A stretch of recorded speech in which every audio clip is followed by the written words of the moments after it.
இப்போ நிறைய பேருக்கு பார்த்தோம்னா, நம்ம பாஸ்ட் லைஃப் இப்போ எப்படி பாஸ்ட் லைஃப் நம்ம கனெக்ட் பண்ணுறோம்னாக்கா, நம்ம மைண்டும், சோலும் ஒண்ணா தான் ட்ராவல் ஆகும். ஸோ இப்போ நம்ம பிரிஞ்சு போகிறோன்றோம்ல, அந்த உடம்பு மாத்திரம் தான் பிரியுது. மைண்டும், பாடியும் மைண்டும், சோலும் ஒன்றா தான் இருக்கும். ஸோ அது எப்போதுமே ஒன்றா தான் ட்ராவல் பண்ணும்.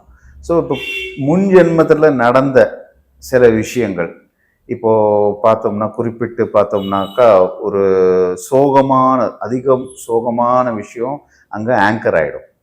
அதே மாதிரி ரொம்ப சந்தோஷமான விஷயமும் ஆங்கர் ஆகிடும். ஸோ இது மாதிரி ஆங்கர் ஆகின்னு வந்துருக்கும். இப்போ என்ன எப்படி இதை சொல்கிறோம்னாக்கா, இதெல்லாம் சோல் டச்சிங் ஈவெண்ட் சொல்லுவோம். இப்போ எப்போ நம்ம மனசை தொடுதோ ஒரு விஷயம், நம்ம கண்ணீர் வந்துடும். அந்த மாதிரி ஏதோ ரொம்ப சோலோட கனெக்ட் எப்போ ஆகிறோமோ நம்ம அப்போ தான் அந்த உணர்வு வந்து நமக்கு டீப்பாக இருக்கும். ஸோ இந்த மாதிரி உணர்வுகளெல்லாம் நம்ம இது வந்து ஆங்கர் பண்ணி ரெக்கார்ட் பண்ணி வச்சிடும்.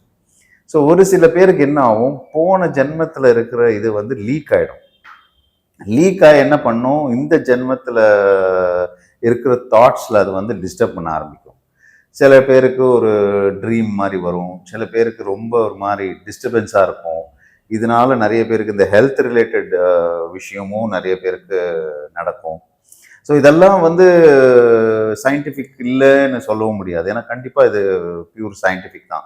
ஏன்னா இது வந்து pure psychiatry, hypnosis, self hypnosis பண்ணி தான் நம்ம இதை சரி பண்ணுறோம்.